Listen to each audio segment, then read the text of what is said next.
शांति। प्रातः मुरली बाप दादा मधुबन। मीठे बच्चे, धीरज रखो, सब तुम्हारे दुख के दिन पूरे हुए, सुख के दिन आ रहे हैं। निश्चय बुद्धि बच्चों की अवस्था धैर्यवत रहती है।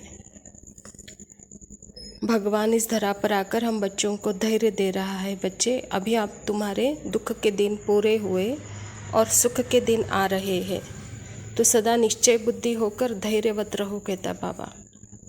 प्रश्न में, किसी भी हालत में मुरझाइश न आए, इसकी सहज विधि क्या है? बाबा कहता, ब्रह्मा बाप का सैंपल सदा सामने रखो।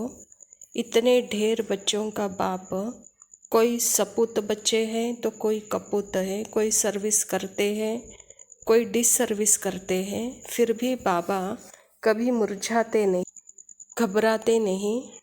फिर तुम बच्चे क्यों मुरझा जाते हो? तुम्हें तो किसी भी हालत में मुरझाना नहीं है। बाबा कहता, बच्चे, आपके सामने प्रैक्टिकल में सारे परीक्षाएं ब्रह्मा बाबा ने दे चुके हैं, तो ब्रह्मा बाबा और मम्मा आपके सामने एक एग्जाम्पल के रूप में हैं। उनके हर कर्मों को आप कॉपी करो, क्योंकि जो जो बड़े बड़े पेपर आए हैं सबसे पहले उनके सामने ही आए हैं, उनके पास ही आए हैं। अभी तुम्हारे पास जो पेपर है बच्चे बहुत छोटे हैं, क्योंकि जो भी बड़े बड़े थे वो अनुभवी थे।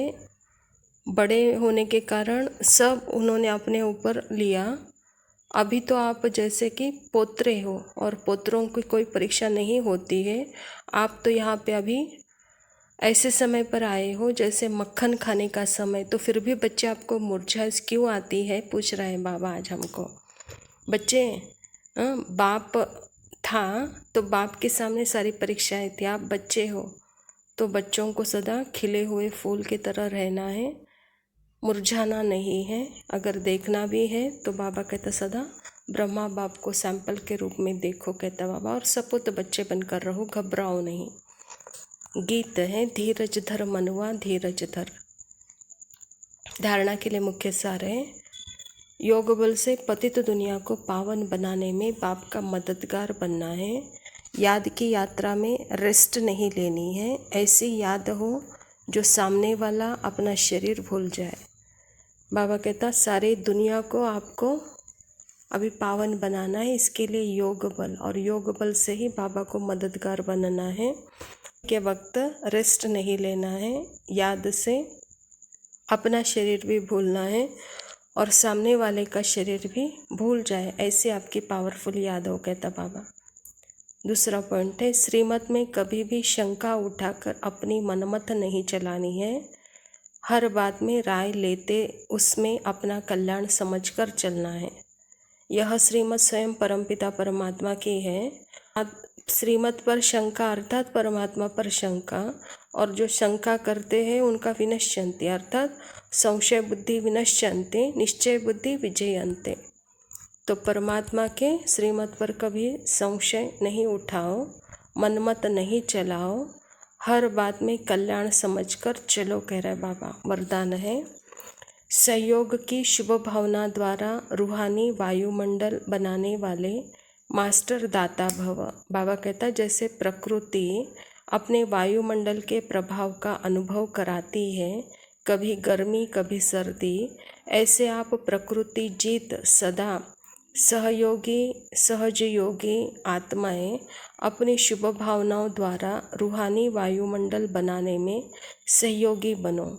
वह ऐसा था, वह ऐसा करता है, यह नहीं सोचो। कैसा भी है, वायुमंडल है, व्यक्ति है, मुझे सहयोग देना है। दादा के बच्चे सदा देते हैं, तो चाहे मनसा से सहयोगी बनो, चाहे वाचा से, चाहे संबंध संपर्क द्वारा, लेकिन लक्ष्य हो सहयोगी ज़रूर बनना है।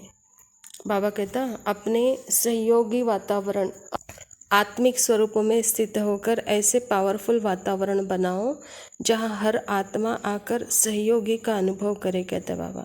तो यही लक्ष्य रखो, कहता बाबा। स्लोगन है, इच्छा मात्रम अविद्या स्थिति द्वारा सर्व की इच्छाओं को पूर्ण करना ही कामधेनु बनना है।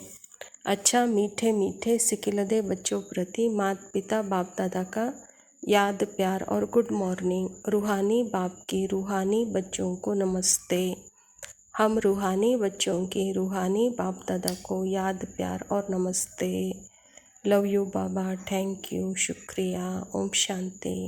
प्यारी माँ मुझको तेरी दुआ चाहिए, तेरे आंचल की ठंडी हवा चाहिए। लोरी गा गा के मुझको सुलाती है तू, मुस्कुरा कर सवेरे जगाती है तू। मुझको इसके सिवा और क्या चाहिए। प्यारी माँ मुझको तेरी दुआ चाहिए।